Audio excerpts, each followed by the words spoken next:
أعوذ بالله من الشيطان الرجيم بسم الله الرحمن الرحيم وبه نستعين وعليه نتوكل اللهم صل على محمد وعلى آل محمد رب اشرح لي صدري ويسر لي أمري واحلل عقدة من لساني يفقهوا قولي وبعد السلام عليكم ورحمة الله تعالى وبركاته. Alhamdulillah mga anak, mga kapatid ko sa pananampalatayang Islam, dahil binigyan na naman tayo ng Allah subhanahu wa ta'ala ng pagkakataon na makapagbigay ng maliit na reminders, no? Sadkira sa inyo, at hinihiling natin sa Allah subhanahu wa ta'ala na bigyan tayo ng tawfik sa isang napakagandang topic, no?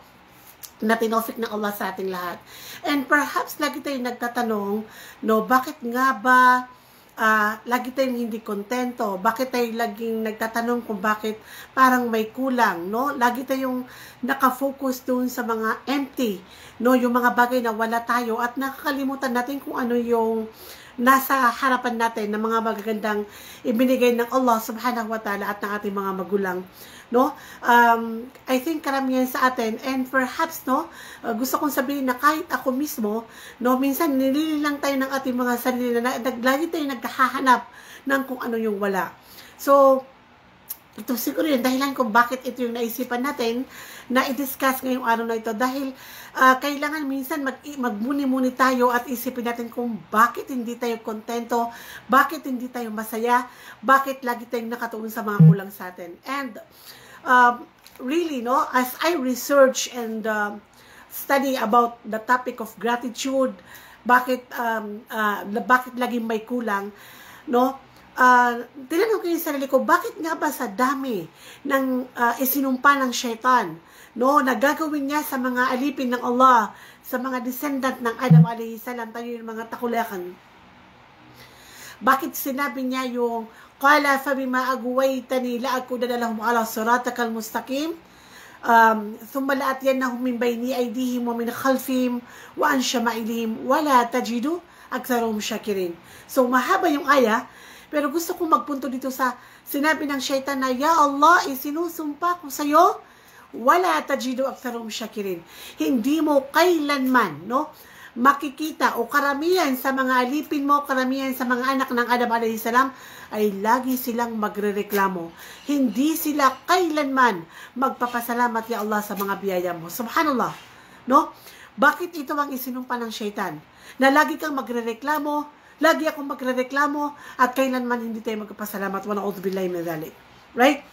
So dahil bukod sa ayaw ng syaitan na makapasok tayo sa paraiso at bumalik tayo sa Jannatul Firdaus al-A'la, ang gusto niya, maging miserable ang buhay mo. Ang gusto niya, hindi ka maging masaya. Ang gusto niya, lagi kang magrereklamo. Dahil ito yung kanyang pinaka-goal. Ang lagi kang magrereklamo, no matter how blessed you are, ang pakiramdam mo, you are always empty.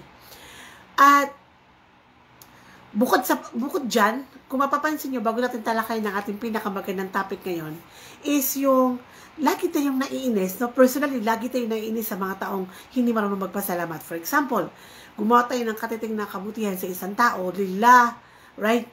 O ito man ay hindi lila, kasi may mga tao talagang sadyang mabait, pero hindi talaga lila, right? Kasi hindi nila naiintindihan yung purpose ng life. Mababait sila. And then, ang bait-bait, and then lagi na lang nagrereklamo yung mga taong ginawa nila ng kabutihan. So, personally, lahat tayo naiinis tayo sa mga taong hindi marunong magpasalamat. Just imagine at ako lakan, for example, no?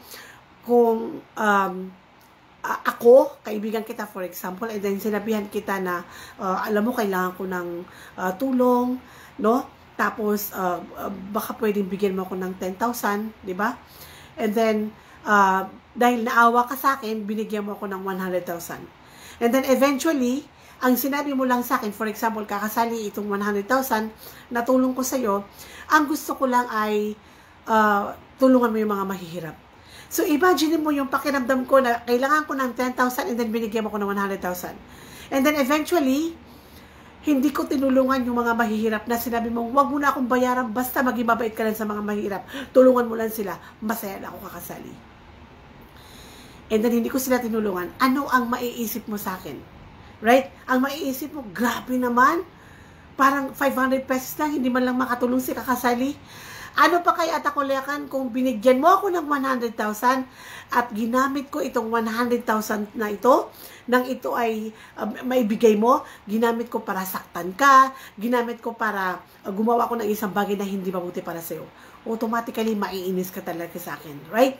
And usually, ito atakulekan yung nangyayari sa atin palagi kung paano natin pinakikitunguhan yung Allah subhanahu wa ta'ala na siyang nagbigay ng lahat. Right? Wala tayong pagmamayari at atakulekan. Ang pag-aaral mo ay hindi mo pagmamayari. Ang magulang mo ay hindi mo pagmamayari.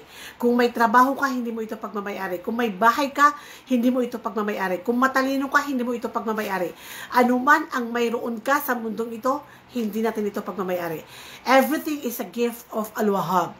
Al-Wahhab is the most beautiful name of Allah subhanahu wa ta'ala, meaning the one who continuously give gift.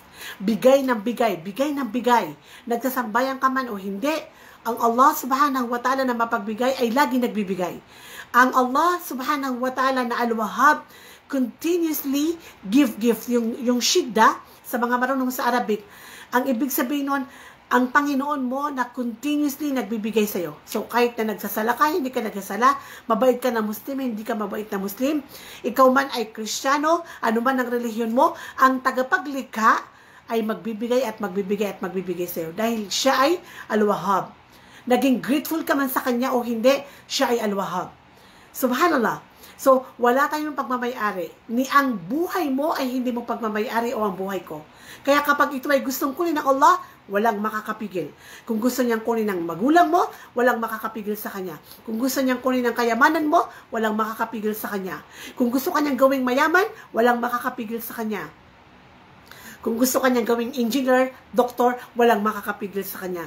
Tu'til mulka man tasya, wa yarzuqu man tasya. Right? Wa tu'izzu man tasya, wa tudhillu man tasya. This is Allah subhanahu wa ta'ala, the one who created you. Walang makakapigil sa anumang nais niya. Subhanallah. So, meaning at ako we don't own anything. Sabi ko nga, kahit ang buhay ko, no matter how I love my life, kung ito ay kukunin ng Allah, mamaya, bukas, isang taon, o kailanman, walang makakapigil sa kanya. Hindi mapipigilan ng kayamanan mo, o ng kagandahan mo, o ng katalinuhan mo, o ng katanyagan mo, na ang Allah subhanahu wa ta'ala sa pagkuha niya sa mga bagay na gusto niyang kunin mula sa iyo. At wala rin makakapigil sa kanya o sino mang tao kung gusto kanyang bigyan. So kung gusto kang bigyan ng Allah ng katanyagan, ng kapangyarihan, ng kagandahan, wala rin makakapigil sa kanya. Meaning at akulekan, lahat ng mayroon ka ay pagmamayari ng Allah. Hindi mo ito pagmamayari. Hindi po kay matalino ka, pwede mong sabihin na, of course, matalino kasi si Fulan. Magaling kasi ako sa school, kaya naging director ako ng opisina. Right? Naging milyonaryo ako kasi masipag ako. No at akulekan.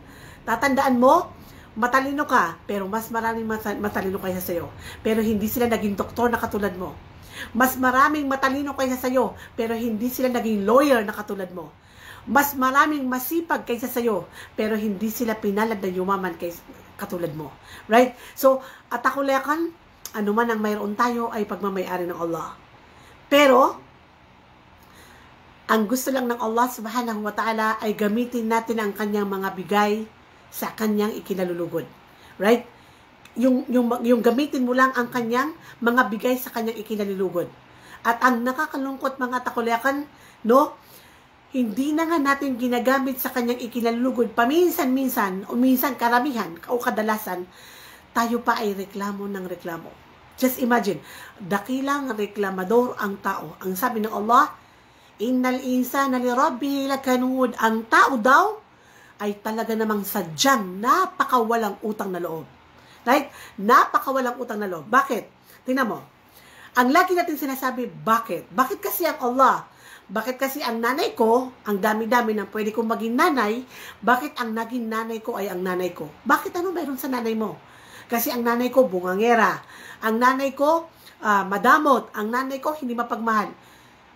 Ilan sa atin ang nagsasabi, sa dami ng pwede kong maging tatay, bakit hindi siya ang naging tatay ko? My dear, swerte mo, may nanay ka. Hindi man perfect ang nanay mo, may Allah bless our parents, the Jannatul Firdaus sila ala. Hindi man naging perfect ang tatay mo, pero alam mo ba na napakadami ng nanay napakadami ng anak na walang tatay, orphan at takulekan. Napakadami ng anak na umiiyak na sana mayroon silang mga magulang. Pero ikaw, instead na ma-appreciate mo yung mga magulang mo, ang lagi mo nakikita is yung mga kapintasan ng mga magulang natin. Wa na'udhu billahi min dhalik. May Allah forgive all the children who used to be like them. Right? Ilan sa atin ang lagi nagsasabi, ay, yung kuya ko, napakasungit, napaka-strict, hindi man lang bla bla bla. Yung ate ko, lagi tayong ganyan. Right? Sis, anak, ang dami ng taong umiiyak kasi walang kapatid. Samantalang ikaw ay pinagpala ng isang katutak na kuya at isang katutak na ate. Instead na pasalamatan mo ang Allah, ang nakikita mo is yung kapintasan ng kuya at ate o siblings mo. Ilan sa atin ang lagi nagsasabi ng, bakit ya Allah yung asawa ko? Ang asawa ko ay walang kwenta. My dear, ang dami dyan umiiyak, tumatandang dalaga, wala pang naging asawa. Pinagpala ka ng Allah na nagkaroon ka ng asawa. Instead, na makita mo ang kabutihan ng asawa mo, ang lagi mong tinitingnan is yung mayroon sa asawa ng kapatid mo, sa asawa ng kaibigan mo. Lagi mong ikinukumpara ang asawa mo sa ibang tao, kaya hindi ka masaya. Tama? Gusto mo siyang palitan, la hawla wala quwwata illa, mapababae man o mapalalaki. Ilan sa atin at akulekan, ang lagi nagsasabi, yung anak ko walang kwenta, yung anak ko mabuti pa yung anak mo. My dear, isang katutak ang umiiyak, walang anak. Pasalamatan mo ang Allah, binyayaan ka ng anak. Mga kapatid, ilan sa atin, bago natin talakayin ang ating pinakamagandang topic na hanggat hindi ka marunong magpasalamat, hindi ka makukontento kailanman at wala kang kaligayahan, kahit balutin ka pa ng ginto. Ilan sa atin ang nagsasabi, sana mayroon akong bagong sapatos. Nakakahiya naman sa'yo, my dear. Yung iba dyan, walang paa. Right? Ilan sa atin ang nagsasabi, bored na bored ako sa aking career. Ayoko ng aking edukasyon. Ayoko ng aking profesyon. Ayoko tapusin ng accountancy. Yung nanay ko kasi, my dear, ilan ang kabataan, milyones sa buong mundo gustong mag-aral o hindi makapag-aral. Ilan sa atin ang nagsasabi, gusto ko ng bagong sasakyan. My dear, mahiya ka sa Allah. Ilan ang babae at lalaki ang gusto lang niya sumakay ng jeep dahil buong buhay nila naglalakad. Ilan sa atin ang nagsasabi, gusto ko na bagong bahay dahil yung pinsan ko may bonggang bahay. Gusto kong gayahin ang bahay ng kapatid ko, ng best friend ko. My dear, ilan sa atin mamamatay na, wala pang shelter. Ilan sa atin, my dear, ang nagsasabi, yung boss ko walang kwenta, gusto ko lumipas ng opisina. Nakakahiya naman sa'yo, ang dami nang hindi makakain ngayong pandemic. Ikaw, problema mo lang, hindi mo type ang trabaho mo. Ilan sa atin natakulakan, ang isang katutak ang problema. Sa totoo lang, wala silang problema. Bakit nagrereklamo? Because you focus doon sa wala ka. Ikinukumpara mo ang sarili mo sa mga taong mas mabuti, mas mainam, mas blessed kaysa sa'yo at nakakalimutan mo na kung ano ang mga nasa harapan mo. Oo, mayaman siya. Maaaring mahirap ka. Pero ilan ang mayaman ang umiiyak ngayon nasa ICU at na sinasabi niya, Dok, kahit 10 milyon, bigyan mo lang ako ng kidney. Kahit 50 milyon, babayaran ko. Bigyan mo lang ako ng healthy na liver. Mawala lang ang aking diabetes. Huwag lang akong ma-dialysis. My dear, si Henry C., ilang taon na nasa ICU bago siya pumanaw. Umiiyak. Ibabayad niya ang buong Mall of Asia at lahat ng kanyang kayamanan. Billions of dollars, maibalik lang sa kanya ang kanyang buhay. Oo, maaaring wala kang pera. Oo, maaaring konti lang ang pera mo. Pero maniwala ka, yung mga mata mo, hindi mo kayang bayaran sa Allah. Maraming mga taong gusto magpa-transplant ng mata. Napakarami ng taong gusto magpa-transplant ng kidney. Maaaring wala ka. Wa in ta'uddu ni'matallahi la tuhsuha. Pero katotohanan, ang biyaya ng Allah sa iyo at sa akin, la tuhsuha. Hindi mo ito kailanman kayang bayaran. Hindi kayang bayaran at takulakan. Pero, ang kailangan mo lang ay bilangin mo araw-araw. Araw-araw. Ano ba ang dapat kong ipagpasalamat sa Allah? Ano ba ang mayroon ako? Alhamdulillah, may mga magulang ako. Mahirap man kami sa daga, may nanay at tatay ako. Sabi ko nga, ako na may asawa na mabuti, may 9 na anak. Sa totoo lang, paminsan-minsan sa buhay ko, umiiyak ako. At hinihiling ko sa Allah na hindi ko man maibalik ang mga magulang ko. Pero bilang tao, sinasabi ko sa sarili ko, siguro kung nandyan lang ang nanay at tatay ko, hindi ako siguro masyadong mahihirapan. It's a reality. Right? Duat man ako, Nagbibigay man ako ng payo, tao ako, kailangan ko ng magulang. You will never appreciate the blessings of Allah unless Allah takes them away. Right? Mga takulekon, wain ta'udu ni'amatallahi la tuhsuha. Hindi mo kayang bilangin ang nasa harapan mo na mga biyaya ng Allah. Alhamdulillahi kathira, wa subhanallahi bukratan wa asila. Pero ang problema, hindi mo siya nakikita. At hindi mo siya makikita at kailanman hindi mo siya makikita kung ikaw ay ungrateful. Right? Hindi mo kailanman mapapansin ang dami ng biyaya ng Allah hanggat hindi mo ito ibinibilang, hanggat hindi mo ito tinitingnan, hanggat hindi mo ito minumuni-muni. So, reflect, ponder, right? Think about the blessings of Allah subhanahu wa ta'ala. Indeed, hindi mo kayang bilangin ang mga biyaya ng Allah subhanahu wa ta'ala. Patawarin tayo ng Allah sa dami ng mga pagkukulang natin, sa mga momentum na nagrereklamo tayo, sa mga momentum na nakatuon tayo sa wala, sa mga momentum na nakatuon tayo sa problema, hindi sa mga biyaya ng Allah. Ito ang dahilan kung bakit sinabi ng, I think it's, I don't know if it is Ibn Al-Qayyim, rahimahullah, na kinunclude niya yung life ng mga tao na sabi niya, kung gusto mo talagang magkaroon ka ng kaligayahan sa mundong ito, ang buhay ay kalahating sabar at kalahating syukr. It's half syukr and half sabr. Na ang dalawang ito ay hindi pwedeng maghiwalay. Masaya ka man o may problema ka. Dapat hindi maghihiwalay ang kalahating sabar at kalahating syukr. Kung ikaw ay may problema, magsabar ka. At para makapagsabar ka, bilangin mo ang mga biyaya ng Allah para makuha mo yung half syukr. Kung ikaw ay punong-puno ng biyaya, maganda ang iyong bahay, milyon ang iyong daladala, maganda ang trabaho mo, may mabuti kang asawa, masya Allah ang buhay mo, kailangan mo pa rin ng half syukr and half sabar. Dahil ang mga biyaya ng Allah ay pwede mong gamitin sa haram kung hindi ka magsasabar na magamit ito sa mga bagay na ikalulugod mo pero ayaw ng Allah. At kung hindi ka magpapasalamat at hindi mo i-acknowledge na lahat ng biyaya mo ay galing sa Allah, automatically hindi ka magiging masaya dahil hindi ka makukontento. So mga atakulekon, no? Ano ba to? Ano ang kailangan natin gawin mga anak? No? Pasalamatan natin ng Allah subhanahu wa ta'ala and how to thanks Allah. Right? How to thanks Allah. So, mamaya isa-summarize ko into 3. 3 para pasalamatan mo Allah. Pero generally, ano man ang mayroon ka, alam ko, sabi ko nga, maraming biyaya ang Allah. Very, very important is yung recognition. Recognize, no, kailangan mong tanggapin na, oo, matalino ako, maganda ako, kilala ako, sikat ako, mayaman ako, whatever. Ito lahat ay galing sa Allah. The acceptance is the key. And recognizing that everything came from Allah. That you don't own anything and nothing. Everything is pagmamayari ng Allah. Right? Sabi ko nga, kahit ang iman mo, kahit ang tahajjud mo, kahit ang sadaka mo, kahit ang tulong mo, ang ngiti mo, ang ikhlas mo, wala kang pagmamayari, lahat ito ay galing sa Allah. Dahil kapag hindi mo inisip na ang katalinuhan mo sa Arabic, ang pagkatapos mo sa Madina, right, sa mga kasamahan ko, na malaki ang kaalaman sa Islam. Ang pagtatahajud mo, kung hindi mo iisip na ito ay biyaya ng Allah, pwede mong ipangalandakan at ipagyabang mga kapatid. Ang kaalaman mo pwedeng isampal mo sa kung sino-sinong tao. Ilan ang maalam sa Islam na sinasabi niya palagi sa mga malilitang kaalaman katulad ko na hindi nagtapos ng Arabic education. Nag-aral pero napakaliit ng kaalaman ko. Ilan ang maalam, biniyayaan ng Allah ng kaalaman na isinasampal niya sa kapwa niya, duat, at sa kapwa niya ulama na mas magaling siya. Na doctorate ako, na magister ako, na nagtapos ako ng Madina. Ikaw, saan ka nagtapos? Sa Jordan?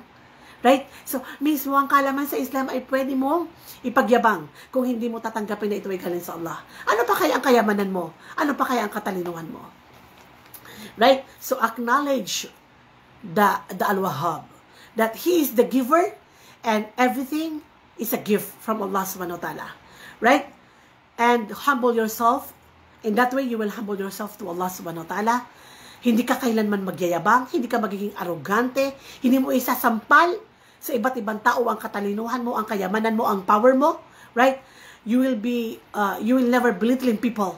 Hindi mo kailangan mamaliitin ng mga tao, maraming mayaman. Tamad ka kasi. Maraming ganun, di ba? Tamad ka kasi, ayaw mo akong gayahin, ang sipag-sipag ko. Ako pa, alam mo namang, buong pag-aaral ko, ako ay isang scholar. Masya Allah. naman, di ba? May mga tao ganyan. So, if you acknowledge that everything came from Allah and you recognize that it is a gift from Al-Wahhab, then you will humble yourself to the people and you will humble yourself to Allah subhanahu wa ta'ala. And of course, ano ba to? Generally, para pasalamatan mo ang Allah, unang-una, alam ko na generally maraming biyaya ang Allah, pero lagi kang maging very specific sa mga biyaya mo everyday. Ya Allah, thank you for the new job. Ya Allah, thank you for becoming a new position. Ya Allah, thank you na naging pumasa ako sa bar exam. Ya Allah, thank you na nagkaroon ako ng asawa. No, maging very specific ka everyday. No, ano ba ang dapat ko ipagpasalamat sa Allah? Ay, Ya Allah, salamat kasi nagtalo kami ng asawa ko pero hindi lumala dahil tinawafikan mo ako na huwag ko siyang sagutin. Di ba? Very simple thing. Ya Allah, thank you for the good day. Thank you for the 1 peso na tinawafik mo na magsadaka ko. Ano pa kaya kung maraming biyaya ang Allah? Pangalawa, takulakan, no, is worship Allah subhanahu wa ta'ala. And worship Allah, praising Allah, remembering Allah is the second key. Right? Dahil tinanggap mo, madali para sa iyo ang pag-worship sa Allah. Madali para sa iyo ang pagkasala. Right? At ang number 1 na worship, at ang number 1 na dhikr, at ang number 1 na gratitude, shukr, sa Allah subhanahu wa ta'ala is yung itayo mo ang sala ng 5 times a day. Right? Kung talagang naniniwala ka na lahat ng ito, mula sa piso hanggang sa asawa mo, sa trabaho mo, sa anak mo, sa katanyagan mo, ay galing sa Allah, you will never neglect the salah. Right? Dahil alam mo na in praying 5 times a day, you are rendering, you are performing, you are acknowledging that everything came from Allah. Ano ang unang sinasabi natin kapag nagsala tayo? Alhamdulillahi Rabbil Alamin. Hamd is not only thank you, Ya Allah. Because if it is thank you, then it should be shukr, right? At kung ito ay Alhamdulillah, praising Allah, it should be mudah. And hamd is a two combination word of a word na shukr in mudah. So meaning, every time we say Alhamdulillahi Rabbil Alamin, 17 times a day, at least, ano pa kaya kung nagsusumna ka, nagnawawafil ka, nagrawatiba ka, 17 times, you are acknowledging, and you are praising, and you are thanking Allah, the one who gave you everything, every time na nagpapray ka. Right? So, worshiping Allah, remembering Allah, thanking Allah, praising Allah, is automatically in salah. Dahil kapag binuksan mo ang salah, ang astaghfirullah, ang alhamdulillah, ang dhikr, ang tilawan ng Quran ay follow. Right? So, make sure that you worship Allah, you thank Allah, and you are grateful to Him. The third one is, make sure na ginagamit mo ang lahat ng biyaya ng Allah only to please Allah. So, for example, binigyan ka ng Allah ng mata. Alam mo ba na ang dami ng bulag? Siguraduhin mo na ang mga mata mo ay ginagamit mo para lang sa ikinalulugod ng Allah. Hindi mo ito ginagamit sa haram. Hindi mo ginagamit sa pornography. Hindi mo ginagamit sa mga walang kwentang K-drama. Hindi mo ito ginagamit sa pag-scroll ng iba't ibang lalaki sa Facebook. Hindi mo ito ginagamit sa haram. Right? That is the third way of being grateful to Allah. Right? Gagamitin mo ang mga bibig mo, hindi sa pagbabakbite, gagamitin mo lang sa tama. Gagamitin mo ang mga tainga mo, hindi sa mga music, hindi kay bibs, hindi sa paggawa ng haram. Ito ay gagamitin mo sa lahat ng tama. Ang pera mo ay gagamitin mo lang sa ikinalulugod ng Allah. Hindi haram na gumawa ka ng mansion, pero hindi para sa pakitang tao. Right? Hindi ko sinasabi na lahat ng kayamanan mo, gumawa ka ng masjid, pero siguraduhin mo na bawat biyayan ng Allah ay gagamitin mo sa ikinalulugod ng Allah. Napakadami ng naging lawyer, wana'udzubillahi min dhalik, ginamit ang kanyang katalinuhan sa pagnanakaw. Okay, naging bla bla bla ko. Paano kaya ako magnanakaw? Paano ko kaya lulukoy ng aking kliyente? Yung doktor, paano kaya ako makakapag-operasyon para makakuha ko ng 100,000? Yung teacher, paano kaya to? Napakadaming taong ganon na binyayaan ng Allah ng edukasyon, ng tamang karir, pero ginamit ito sa haram. Mga empleyado na ginagamit sa haram, right, ang kanilang katalinuhan. Mga powerful na mga tao na ginagamit nila ang kanilang power para sa ikinagagalit ng Allah subhanahu wa ta'ala. And that way, you will never be grateful to Allah. At kapag hindi tayo nagpasalamat sa Allah, ano ang mangyayari sa iyo? Ito na. Okay, so to thanks Allah, to be grateful to Allah, to acknowledge that everything came from Allah, as again is your choice. Choice mo yan. Pero kung hindi ka magpapasalamat sa Allah, anak, ano ang mangyayari sa iyo? Ha, pakinggan natin to. Ano ang mangyayari sa iyo kapag hindi mo tinanggap na lahat ng mayroon ka ay galing sa Allah? Ito man ay napaka kontento ka man o hindi, ayaw mo tanggapin na galing sa Allah, ito ang mangyayari sa iyo. Nagkaroon ka ng asawa, ipinagyabang mo sa Facebook. Naging lawyer ka, ipinagyabang mo sa Facebook. Naging alim ka, wanaudzubillahi min dzalik. Naging dahilan para manlaid ka sa mga maliliit na kaalaman. Ano man ito, even your iman, ulitin ko lang, ito ang mangyayari sa iyo. First, you will never appreciate life. No matter how blessed you are, you will never appreciate it. Magrereklamo ka. At hindi ka magiging masaya. Dahil kapag dakila kang reklamador, kahit na nakatira ka pa sa palasyo, hindi mo kailanman ma-appreciate ang palasyong ito. Kahit na 24 hours ka naka-aircon, hindi ka makatulog. Mabuti pa yung farmer, mabuti pa yung basurero, pagod na pagod, wala siyang aircon, minsan wala pang electric fan, pero bagsak ang kanyang katawan, ramdam na ramdam niya ang tulog. So you will never appreciate life. At ikaw man na may maging CEO ng isang company, ano man ang makuha mong katanyagan sa government position o sa mga private company, you will never appreciate life. So kasama ka dun sa mga stress, kasama ka sa mga anxiety, anxious, kasama ka sa mga depressed, maaaring ibilang ka ng Allah sa mga taong gustong magpakamatay. Ang dami kaya, di ba? Hindi lang naging doktor, nagpakamatay. Hindi lang naging attorney, nagpakamatay. Ay, sayang ang kaalaman mo, girl. Right? Next, lagi mong ikukumpara ang sarili mo sa kung kani-kaninong tao. So, yung mas maganda sa'yo, ang tingin mo sa sarili mo, pangit ka. So, dahil nakakita ka na mas maganda kaysa sa'yo, nainggit ka. And then, at the back of your mind, pupunta ako kay Beke Bello. Magpapatangos ako ng ilong. Diba? Gagawin kong red ang aking lipstick. Diba? Magkikilay life ako. And so on and so forth. Ibibilang mo ang sarili mo sa mga nag-filter sa Facebook para lang sabihin sa Instagram na ikaw ay maganda, na ikaw ay mas masaya, na ikaw ay blah blah blah. You will forever compare yourself to other people. And comparison is a thief of joy. Kaya hindi ka masaya dahil ninanakaw niya ang kaligayahan na dapat tinatamasa mo dahil sa dami ng biyaya ng Allah sa'yo. Next is, ito, pataas ng pataas. Kapag pala hindi ka grateful, manganganak ng isang katutak, di ba? Magiging greedy ka. Greedy, sakim. Walang puso. La hawla wala quwwata illa billah. Bakit hindi ka makatulong kahit na mayroon kang 20,000 na sweldo? Kasi ang pakiramdam mo, mahirap ka pa sa daga. Kahit 1 million ang pera mo, hindi ka makatulong sa kapatid mo mismo. Hindi mo mabigyan ng 1,000. Kung sakaling bigyan mo pa ng 1,000, susumbatan mo pa. Bakit? Kasi ang pakiramdam mo, mas mahirap ka pa sa daga dahil nakatitig ka sa may 100 million na pera. See? So, hindi ka makatulong. Greedy ka. Magiging gahaman ka. Wanaudzubillahi min dzalik. No? At walang baraka ang buhay mo. Ito yung masakit. Napakayaman mo, pero walang baraka ang buhay mo. When we talk about baraka, for example, para maintindihan ninyo, ano ba ang baraka? Ang baraka is, for example, ikaw ay may 20,000 na sweldo, tapos yung kapatid mo may 10,000 na sweldo.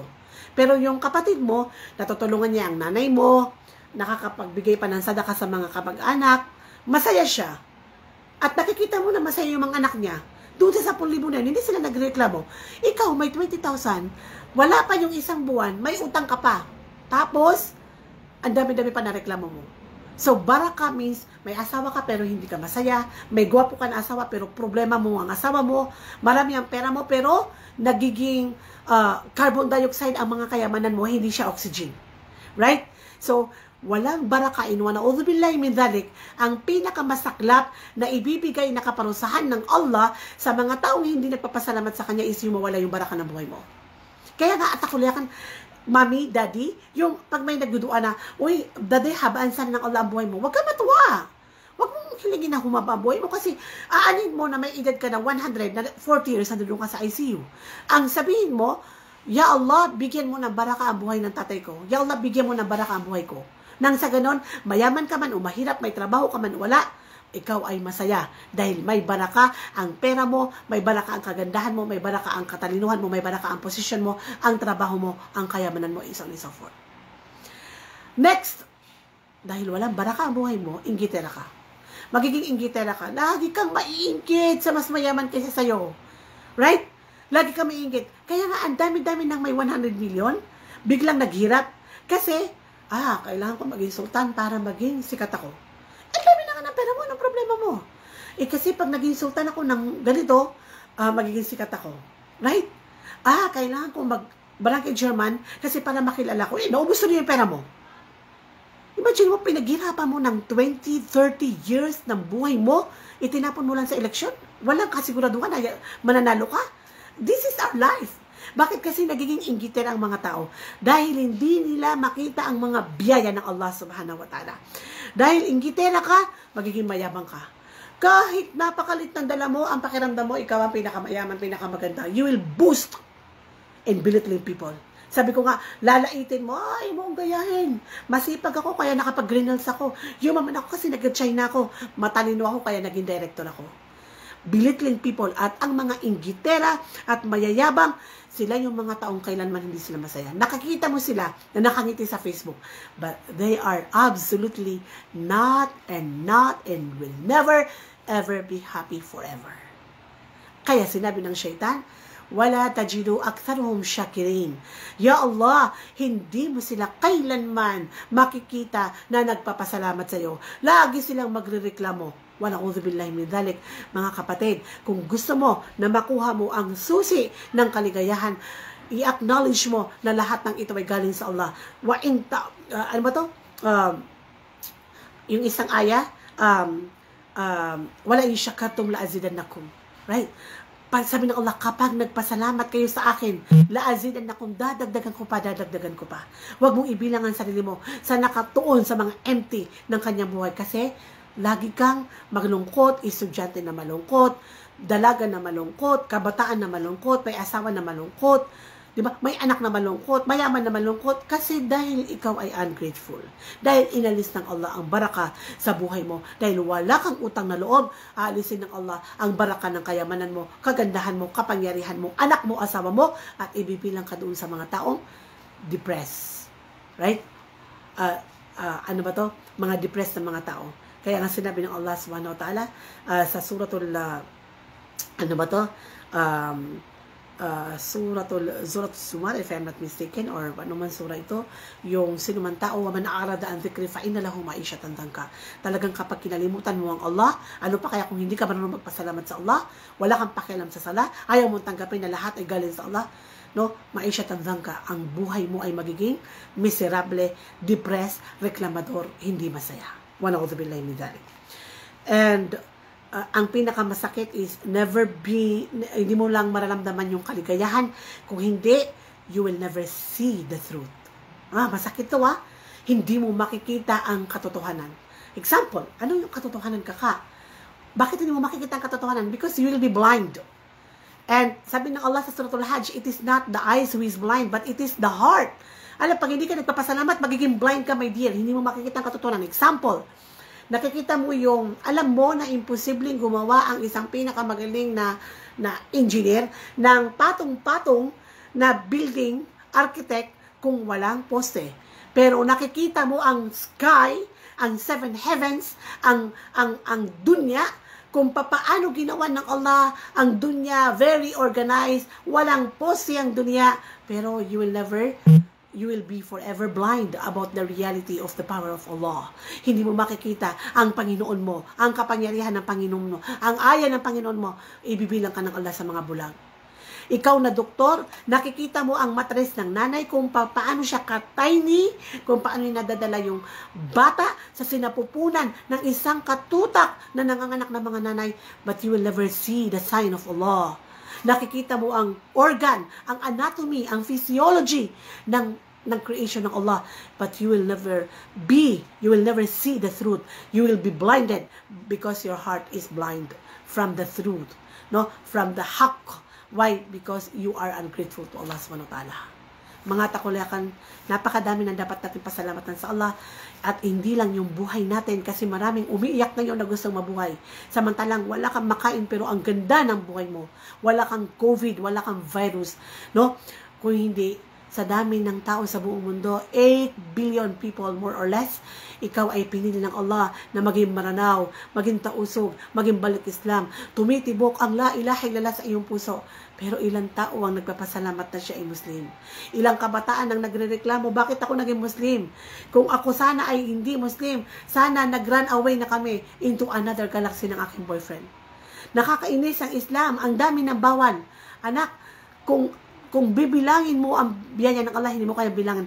Lalo na ang iman, ang pagiging Muslim mo, hindi mo kailanman kayang bayaran ang Allah subhanahu wa ta'ala. Sabi ko nga, bago tayo mag-conclude, ang Abu Talib, no, ang most beloved uncle ng Prophet Muhammad sallallahu alaihi wasallam, his second father, no, his supporters, the most beloved, no, na uncle ng Propeta Muhammad sallallahu alaihi wasallam, at sobrang mas mahal niya ang Prophet Muhammad sallallahu alaihi wasallam kaysa sa Ali at sa lahat ng kanyang anak, no, hindi siya ginabayan ng Allah. Pero tinulungan niya ang Propeta Muhammad sallallahu alaihi wasallam, naging supporter, naging defender, pero hindi siya ginabayan ng Allah subhanahu wa ta'ala. Ikaw na maaaring gumagawa pa para masira ang Islam, ikaw ang pinili ng Allah para tumibok ang la ilaha illallah sa kanyang puso. Paano natin kayang pasalamatan ng Panginoon mo, ang Panginoon ko na Ar-Rahman, ang Al-Wadud, ang Al-Ghaffar, ang Al-Wahhab, who give everything and who continuously forgive no matter how we sin and no matter how we wrong ourselves. Paano natin papasalamatan ng Allah sa dami ng kanyang mga biyaya? At syempre, magkukonclude tayo mga kapatid, ano ang biyaya ng Allah sa mga taong nagpapasalamat, maliit man yan o malaki, pero sila ay nagpapasalamat. Syempre, number 1, yung isinumpa ng syaitan na hindi ka magiging mapasalamatin, ikaw ay magiging kontento. Magpapasalamat ka, no? At dahil ikaw ay nagpapasalamat, lalagyan ng Allah yung puso mo ng richness. Sabi nga ng Propeta Muhammad sallallahu alaihi wasallam, it is not the richness of the wallet, but it is the richness of the heart. At iba at akulayakan ng power na masaya ka, na pakiramdam mo mayaman ka, na ang pera mo ay 1,000 lang, pero kaya mong itapon sa landas ng Allah. Maraming mga tao na milyones ang pera, pero hindi nila kayang magsadaka sa landas ng Allah. Makakapagsadaka ka kahit na ikaw ay mahirap dahil rich ang puso mo. Kung ikaw ay nagpapasalamat na mayaman, ibibilang ka ng Allah sa mga taong walang inisip kundi paano gugulin ang kanilang mga kayamanan at mga biyaya ng Allah sa landas ng Allah. Masya Allah, nakakaingit ka, di ba? Attorney na mapagpasalamat sa Allah na ang sadaka mo ay mas marami kaysa sa mga ulama. Kung ikaw ay isang doktor na nagpapasalamat na binyayaan ng Allah at ginabayan ng Allah, maaaring isang katutak na natutulungan mo kaysa sa akin na nagdadawa. Kung ikaw ay mayaman pero hindi ka ulama, pero tinawfik ka ng Allah na maging grateful, ya Rabbi lakal hamd, maaaring ibilang ka ng Allah sa mga normal lang na mga milyonaryo, pero gumagawa ng sariling masjid, sariling madrasa. Right, mga takulakan, hindi mo kailangan maging ulama para gumawa ng isang katutak na kabutihan. You can be waladun salih, you can be rajulun salih, you can be mara'atun saliha. Kahit ikaw ay professional, magpasalamat ka lang sa Allah. I-acknowledge mo lang na lahat ng ito ay biyaya ng Allah. I-recognize mo lang ang biyaya ng Allah. Buksan mo lang ang pintuan ng Allah. Makikita mo, you will be one of the amazing professionals. Right? At syempre, ang isa sa biyaya ng Allah dito sa mundo ay magiging masaya ka syempre. Dahil kapag kontento ka, masaya ka. Kapag rich ang puso mo, masaya ka. Hindi ka natuon sa mga kulang. Lagi mo nakikita ang mga biyaya ng Allah. At hindi ka lang magiging masaya sa mundong ito, kung hindi magiging masaya ka sa kabilang buhay. At ang ibibigay ng Allah subhanahu wa ta'ala na kaligayahan sa kabilang buhay, you will be VIPs on the day of judgment. Mashallah! Di ba ito kapag umating ka ng kasal, ng gathering, kapag nasa presidential table, mashallah! Naiingit tayo, natutuwa tayo, tingnan natin, sino yan? Sino yung nakaupo na yan? Si mayor, yung milyonaryo, si attorney, si alim. Right? Right? Di ba talagang tinitingnan natin yung mga nakaupo sa VIP?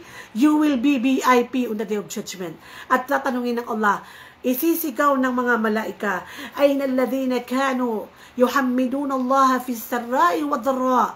Nasaan, sabi ng mga malaika, ang mga taong pinupuri-puri ang Allah, pinapasalamatan ng Allah, dinadakila ang Allah, wina-worship ang Allah, fi sarra iwadara, sa araw ng kagipitan, sa araw ng kalungkutan, sa araw ng problema, at sa araw ng kaligayahan, at sa araw ng katiwasan. Masya Allah. Imagine mo, lahat ng nilikha ng Allah, ilan? 100 billion? We don't know. Only Allah knows. Lahat ng tao mula sa panahon ng Adam hanggang sa kahulugang bubuhay ng Allah at pamamatay. Allah will call you. Ayna alladhina kanu yuhammidun Allah fi sarra'i wa dharra. At ang sabi ng mga malaika, fayaqumun, at sila ay tatayo. Itong mga taong ito na ibinilang ng Allah na nagpapasalamat, naway ibilang tayo ng Allah subhanahu wa ta'ala sa mga taong ito. Allahumma amin. Fayaqumun wa hum qalilun, at sila ay tatayo, wa hum qalilun, at sila ay napakakonti. Very few at akulekan ang mga alipin ng Allah na yuhammidun Allah fi sarra'i wa dharra. La hawla wala quwwata illa billah. Ya Allah, na ibilang mo kami, ya Allah, sa mga taong faktubna ma'asyakirin. Ya Allah, isulat mo kami, ibilang mo kami, ya Allah, sa mga taong alipin mo na laging nagpapasalamat. Sabi ng Allah, wa qalilun min ibadiy ash-shakur. Napakakonti sa aking mga alipin na nagpapasalamat. Nagtagumpay ang syaitan, kapatid. Kaya mula ngayon, huwag ka nang magreklamo. Pasalamatan mo Allah. Bilangin mo ang mga biyaya ng Allah subhanahu wa ta'ala, nang sa ganoon ay hindi tayo ibilang ng Allah sa mga taong mga lakanod, mga reklamador. Mga anak, to conclude, no? You have so much. You have so much. Wallahi al-azim. I have so much. Kinuha man ng Allah personally ang mga bagay na nakasanayan ko, yung buhay ko na maaaring maayos kung sa paningin ng ibang tao for 20 years, masaganang buhay. Pero binyayaan naman ako ng Allah ng isang katutak na hindi kayang bilangin ng pera. Hindi kayang bayaran ng pera. Napakadami ng biyaya ng Allah sa akin at sa iyo. Hindi mo lang nakikita. Wa in ta'uddu ni'matallahi la tuhsuha. Hindi daw natin kayang bilangin ang biyaya ng Allah. At ang sinabi ng Allah, wala in syakartum la'azidannakum. Kung kayo, sabi ng Allah, ay magpapasalamat, la'azidannakum, I will give you more. Itong konti na nakikita mo, I will give you more. Ano pa kaya kung marami? Allah will give and give and give you and me more. Wala in kafartum. Kung kayo, sabi ng Allah, ay magrereklamo, hindi magpapasalamat, inna adhabi la syadid. Katotohanan, sabi ng Allah, na ang aking kaparusahan ay la syadid. Very, very severe. At isa na dito ang kaparusahan ng Allah na hindi ka masaya, nagiging inggitera ka, at samantalang maganda ka naman, hindi mo nakikita ang biyaya ng Allah, kaya nagiging inggitera ka, aalisin ng Allah ang baraka sa buhay mo, sa pera mo, sa katanyagan mo, sa trabaho mo, sa biyaya ng Allah. Wa na'udhu billahi min dhalik. Wa na'udhu billahi. At ang pinakamasaklap is yung kaparusahan ng Allah sa kabilang buhay. So mga atakulakan, everyday, let's practice gratitude. Sinabi ng science, no, when they studied happiness, researchers, thousands of psychologists, nag-research saan ang kaligayahan, saan ang kaligayahan, saan ang kaligayahan, and they conclude ang kaligayahan is nasa gratitude. When you are grateful, ano pa kaya kung nagpapasalamat ka sa mga taong gumawa sa iyo ng kabutihan, kasi sinabi ng Allah, man la yashkurun nas, la yashkurullah. Sino man tao, sabi ng Allah, ang hindi marunong magpasalamat sa mga tao, ay hindi niya kayang pasalamatan ng Allah. Kung hindi mo kayang pasalamatan ng mga magulang mo, dahil ang nakikita mo is yung kapintasan nila. Kung hindi mo kayang pasalamatan ng kaibigan mo na gumawa sa iyo ng maraming kabutihan, kung hindi mo kayang pasalamatan ng asawa mo na nagmahal sa iyo ng tunay, kung hindi mo kayang pasalamatan ang mga taong naging mabuti sa iyo, paano mapapasalamatan ng Allah na hindi mo nakikita? So at ako lakan, first, be grateful to those people who are good to you, who do good to you, right? And you will see that Allah will open the door of gratitude to Him. Walillahi tawfiq wal hidayah. Subhanakallahumma wa bihamdik, nashhadu an la ilaha illa anta, nastaghfiruka wa natubu ilayk. Kung may nasabi po akong maganda, it's all from Allah. At kung may nasabi akong hindi maganda, ito ay galing sa akin. Kung nagustuhan niyo at kung sa palagay ninyo kapakipakinabang ang topic ko na ito, pakishare lang for lillah. Assalamualaikum warahmatullahi ta'ala wabarakatuh.